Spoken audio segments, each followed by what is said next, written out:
Assalomu alaykum jismoniy tarbiya yo'riqchilari, bog'chada ishlovchi hamkasblar. Bugun sizlar bilan birgalikda 185-sonli buyruqning 1-2 ilovalariga asosan jismoniy tarbiya yo'riqchisini 3 oylik yozgi sog'lomlashtirishdagi hisobotlar bilan tanishib chiqamiz. Bu yerda chiniqtirishning ahamiyatlari haqida ma'lumotlar bor. Bu yerdan mana 1-hafta tabiat va suv hayot manbai haftaligi doirasida kichik, o'rta, katta va tayyorlov guruhlarda o'tkazilgan ishlar hisoboti. Xo'p, mana ko'rayotgan bo'lsalaring, bu yerda asosan 1-haftada jismoniy tarbiya yo'riqchisining maqsadi, nimalarni tayyorgarlik holatlarini ko'rib chiqish, bolalarga, ota-onalarga, tarbiyachilarga o'sha yozda sog'lomlashtirish dasturini o'tkazish bo'yicha tavsiyalar, yo'llanmalar, hisobotga kirgizib ketiladi. Ya'ni bergansiz, siz ular bilan ishlagansiz. Guruhlar kesimida tashkil etilgan faoliyatlar, mana kichik guruhlar, o'rta guruh, mana katta va tayyorlov guruhlardagi mavzuyingiz va o'yiningiz. Endi mana iyun oyining 1-haftasi davomida jismoniy tarbiya mashg'ulotlari qiziqarli o'tkazildi. Xo'p, jismoniy tarbiya yo'riqchisi mana bu, mana rasm. Endi 2-haftasi, mana 2-haftasi suvdan samarali va oqilona foydalanish.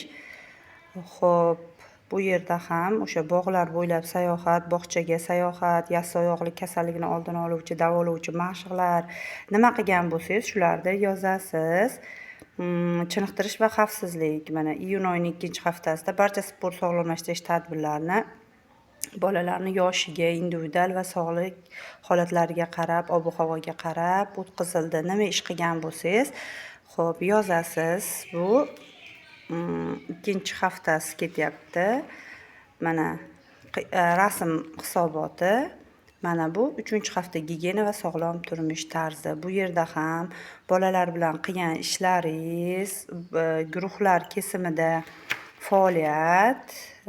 Bu yerda asosan suvni tejaymiz o'yini o'tkazilgan estafetasi. Bu estafetali o'yinda dasturi, ya'ni ssenariysi, qanaqa qilib o'tkazishingiz. Xo'p, bu yerda mana chiniqtirish, xavfsizlik va tibbiy nazorat.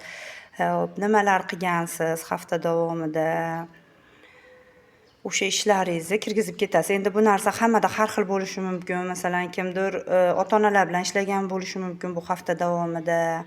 Xo'p, kimdir tarbiyachilar bilan ishlagan bo'lishi mumkin. Shularni ham kirgizib ketasiz. Mana suvni tejaymiz estafetali o'yin dasturi va 2 rasm. Xuddi shunday qilib hisobotlarimizni haftalik qilsak ham o'z-o'zidan oyligimiz, ya'ni iyun oyi uchun 4 haftani hisoboti tayyor bo'ladi.